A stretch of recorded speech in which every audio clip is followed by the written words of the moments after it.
สบายดีอยู่กับช่องน้องแพรสาวลาวคลิปนี้น้องแพรสิพาพี่น้องมารับชมสาวเมยชีวิตประจำวันหลังจากกลับมาแต่ประเทศไทยน้องแพรก็สินึ่งข้าวแล้วก็สิไปเกลือหมูเกลือไก่แต่งกินถ้าแม่เพิ่นไปสวนมา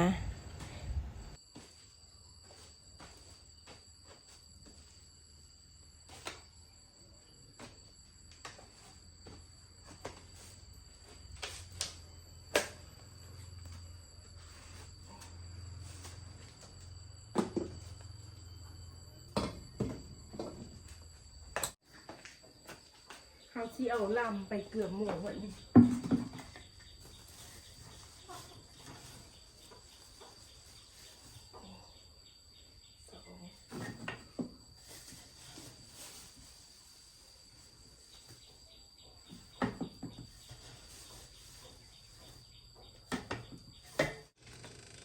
อันนี้ที่เป็นอาหารที่เหลือเขาก็จี้ให้หมูเอาผสมกับลำให้หมูเนาะ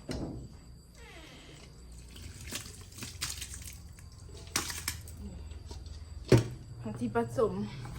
กับเทศอาหารแล้วเขาก็จะเอาเกลือใส่เอาเกลือให้มันเค็มมันจึงกินดี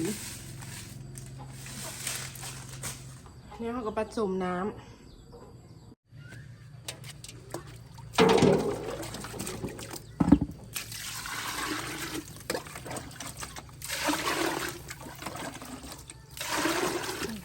เอาน้ำใส่หลายๆมันกินดีเด้เอามือคนคนให้หำมันแตกกัน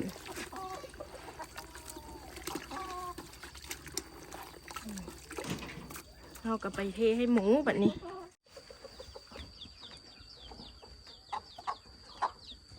ก้อนเฮาที่เทลำหำลงไปเฮาก็ต้องเอาอันนี้ก้อนเอาอันที่รองอาหารของหมูไว้อันนี้สิตัวนึ่งว่าจีอันแบ่งให้กับเจ้าเลี้ยงได้เฮาโบมีหำพอเนาะมันกินหลายได้มือละ2-3 เทื่อพุ่นเดี๋ยวน้องแพรสิเกลือก้อนนี้อันนี้หำเฮา3 ถ้วยแล้วก็เจ็ดอาหารเดี๋ยวน้องแพรสิเทให้มันเลย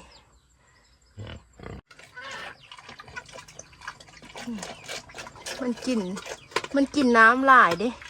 จนแห้งเลยนะน้ำเทไปอันนี้กะเกือบ6 โมงแล้วเราก็ต้องมาเกลือหมูอันนี้แม่เพิ่นที่เกี่ยมไว้ที่เมิดละอันนี้เราที่ไปให้ใกล้ที่เมิดแล้วเนาะเพิ่นกับที่เฮ็ดเต็มอันนี้ละไว้อันนี้ที่เป็นลำหมูเราก็เอาไว้จบแม่บอกว่า2-3 ถ้วยมันกินเดี๋ยวมันไปเกลือใกล้เขาก่อน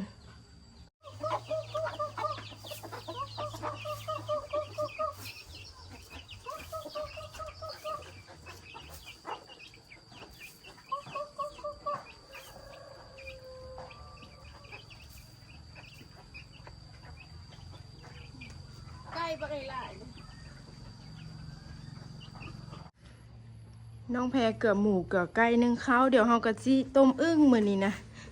ให้แม่ไก่มาเราสิต้มแล้วเขาก็เฮ็ดกินอันนี้สิเป็นยามมื้อแรงของหมู่บ้านพลเจริญเนาะข้าเจ้าไปให้ไปสวนมาดิถนนเพิ่นก็เฮ็ดแล้วซำนี้ล่ะพี่น้องเอ้ยข้าเจ้าบ่เฮ็ดต่อละข้าเจ้าเฮ็ดซำนี้ล่ะเฮ็ดเขาเฮ็ดแค่นี้เด้ข้าเจ้าก็บ่ให้เฮ็ดต่อให้เฮาละอันนี้สิเป็นฮอดทางแม่น้ำกระดิ่งเขาเจ้าสิไปให้ไปสวนบ่เขาเริ่มมาเต็มเลยอันนี้เขาสิเปลี่ยนสีเหือนอยู่สีบ้านไม้ถ้าเบิ่งพุ่นละเขาเทอันนี้พุ่นละให้มันแดดก่อนแม่ว่าเขาสิเปลี่ยนไม้เขาสิเปลี่ยนไม้ฝนตกลงมามันก็ร่วงลงมาแล้วสีมันก็หายไปหมดเขาเจ้าไปให้ไปสวนดิพุ่นนะทางแม่น้ำกระดิ่งทางพุ้นก็ออกไปทางคุมวัดพุ่นล่ะบรรยากาศดีได้บ้านน้องแพรนะตอนเช้าฝนตกตอนแดดตอนสวยก็พอแดดอะไรอย่างนี้ล่ะข้าเจ้าไปสวนข้าเจ้าเนาะอันนี้สิเป็นบ้านน้องปิ้นเมียเบ้านิพนธ์ผู้ใดก็ถามเนาะ FC ไม่เพิ่นว่าน้องแพรอยู่บ้านใดเพิ่นว่าน้องแพรอยู่บ้านพลเจริญเด้ออันนี้สิเป็นหมู่บ้านน้องแพรบ้านพลเจริญเนาะ ข้าเจ้าไปสวนได้ไปสวนไปให้อันนี้สิเป็นบ้านน้องปิ้นนะ ไผ่บางคนเขาเจ้ามาติดตามไม่เขาเจ้าโบหูเนาะอันนี้จะเป็นบ้านน้องปิ้นแม่ปิ่นน้องทีเอลนะเคยลาวข้างนี้จะเป็นบ้านน้องแพรบ้านน้องแพรสาวลาวนี่เดี๋ยวเขาสิไปกินมะม่วงก็แดดนะสิกินมะม่วงรถเขาก็ไม่ได้ออกไปใส่ได้หน้าฝนแล้วก็ไว้ไปใส่เดี๋ยวมารีวิวแตงโมมันขึ้นเอง นี่แตงโมนะมันขึ้นเองอันนี้เปลี่ยน4 ลูก5 ลูกหน้าบ้านก็มีดิแต่อันนี้ตัวอย่างเจาะมันที่ขึ้นบ่บ่หูนี่แตงโมตัวนี้ลูกใหญ่ละนี่ตัวนี้ลูกใหญ่แล้วเด็กน้อยมาจับทุกมือเด้เพิ่นมาเล่นนั่นกล่องหินมันก็มาจับนี่กำลังเปลี่ยนบักหลายเลยว่าสิได้กินบ่โอ้นี่เดี๋ยวมาลุ้นกันเลยว่าสิได้กินบ่เนาะเด็กน้อยเพิ่นมาลิ้นเนี่ยหินใจทุกมือพวกกีตาร์นี่อันนี้ต้นมะม่วง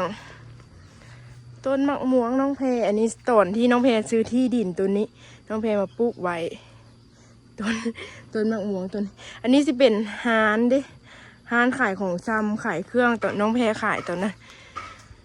ประมาณได้6 ปีละร้านตัวนี้อันนี้น้องแพรมาเฮ็ดคืนบ้านตอน2023บ่23ซื้อรถ2025ซื้อที่2026หาเงินสร้างเรากำลังสร้างเขาอยู่อย่างน้อยเขาสร้างไว้เดี๋ยวเขาเท่ามาเขาแก้มาเขากำกับมาอยู่บ้านเขาก็ยังมีรถมีบ้านมีที่มีทางไว้มีมะม่วงนี่หลายดิมะม่วงนะอันนี้สิเป็นต้นของน้องแพรแต่ว่ามันที่เลยมาของหลานพี่น่าจะกินน้ำกันมันล้วงไหมโอ้บักหลายเสียดายมันดิ2 ลูก3 ลูกเดี๋ยวเขาสิเอาไปกินส้มอันนี้มะม่วงผู้ใดอยากได้ก็ให้เขาเจ้ามาเอาไปกินส้มนะแต่ส่วนหลายปีนี้เฮือนไผ่ก็มีเนาะเขาเจ้าก็มีเฮือนไผ่เฮือนมันเขาเจ้าก็บ่ได้มาเอานี่บักม่วงอันนี้บักไล่ดิเขาเจ้าไปให้ไปสวนมาเห็นปะเขาเจ้าก็ไปสวนหน้านี้เขาเจ้าสิไปปลูกยางแล้วก็ไปนาไปดำนาไปซักก้าเขาเจ้านี่เดี๋ยวเขาสิเอาหมกม่วงไปกินส้มหลายอีหลีได้แต่มันกันสิสุกแน่นะนี่อันนี้มันสีเหลืองละแม้ว่ามากใดเหลืองกับปิดเอาไปไว้บ่มเพิ่นนะแต่มันกันสิสุกถ้าก็หลายได้มักเหลืองนะนี่มันสุกขาดต้นแล้วตัวนี้แซ่บขนาดนี้ข้าเจ้าไปให้ไปสวนได้ทันหน้านี้ข้าเจ้าสิไปซักก้าบางคนกับดำนาแล้วข้าเจ้าก็ไปปลูกยางบ้านน้องแพรมันจะติดถนนดำอันนี้สิเป็นหมู่บ้านพลเจริญออกไปพุ่นจะเป็นคุ้มวัดไม่เป็นคุ้มน้ำกระดิ่งอันนี้บ้านหลานเดี๋ยวมารีวิวเนาะคลิปนี้อันนี้บ้านหลานสาวเพิ่นอายุ26-27 ปีทำกับน้องแพรอายุเฮ็ดบ้านติดกันนี่มะม่วงเขาเก็บมาเมื่อกี้เดี๋ยวเขาฝาดแล้วสิไปล้างน้ำอันนี้สิแจ้ว น้ำพริกแจ้วค่ะเจ้าของเขาที่มากินส้มยามมื้อแรงอันนี้เขาเฮ็ดเวียกแล้วเดี๋ยวเขาไปต้มอึ่งท่าแม่กับพอเพิ่นไปสวนมาอันนี้เขาแจ้วแล้วก็มะม่วงแล้วก็แจ้วเขา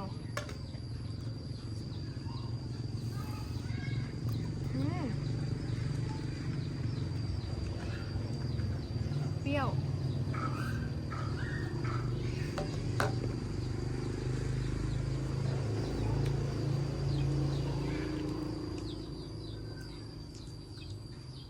แซ่บอยู่กรุงเทพเขาได้ซื้อกินได้โลละ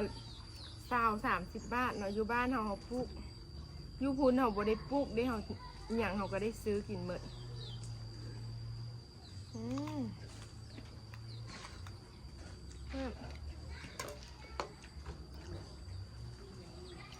มาเด้อกินส้มนำกันน้องแพรสิเฮ็ดต้มอึ่งท้าพอกับแม่เพิ่นไปสวนมาเนาะเขาก็สิใส่ใบเขาเจ้าห้องใบหยังใบกระเจี๊ยบบ่เขาบ่ได้มีใบมะขามเอาใบกระเจี๊ยบใส่กระแซบเด้อน้องแพรเฮ็ดตลอดเขาสิต้มอึ่งไว้แล้วก็ห ถ้าพอแม่เพิ่นไปสวนมาเนาะน้องแพรถ่ายอึ้งให้เบิ้งบ่ได้เด้อเพราะว่าคลิปน้องแพรไปหาพี่สาวนะคือเขาเจ้าติดเหลืองน้องแพรเลยได้ตัดต่อไม่เลย อันนี้สิเป็นแจ่วผักหอมเขาเอาผักหอมแล้วก็จี้พริกต่ำใส่ผงชูรสแล้วก็น้ำป่าแค่นี้แล้วก็แซ่บดิอันนี้เขาก็กินกับอึ้งเขาจะห้องแจ่วผักหอมไปลองให้กินเมื่อเด้อแซ่บแซ่บ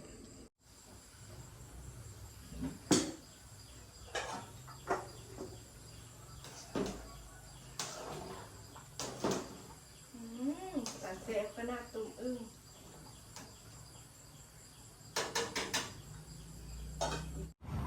แม่กับพอเพิ่นมาดิน้องแพรจำได้เลยเนาะเสียงรถเพิ่นเสียงใหญ่ๆเพิ่นมาเดี๋ยวเพิ่นกะจีเลี้ยวเขานี่แหละกะจอดไว้นี่เดี๋ยวกะจีเทอยู่อันนี้มันที่เป็นพงนี่มาแล้วเอาเห็ดกับข้าวท่าเพิ่นเนาะเขากะเกลือหมูเกลือไก่เห็ดกับข้าวท่าเพิ่นไปสวนมาเพิ่นเมื่อยเพิ่นก็อาบน้ำแล้วก็กินข้าวนี่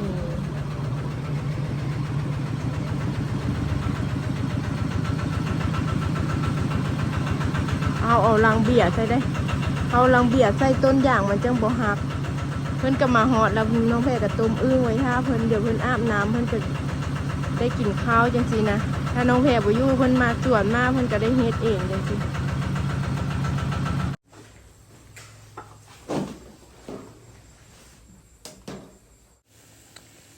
แซ่บขนาดมันออกไปเปื่อยๆล่ะต้มอึ่งสาวเมยต้มอึ่งเฮากันแล้วอันนี้ก็แจ่วเดี๋ยวเป็นที่เรียบร้อยแล้วอาหารเฮามื้อนี้ต้มอึ่งผู้ใดบ่กินคือพลาดเนาะมันแซ่บน้องแพรก็เฮ็ดเวียกนึ่งข้าวเกลือหมูล้างถ้วยแล้วก็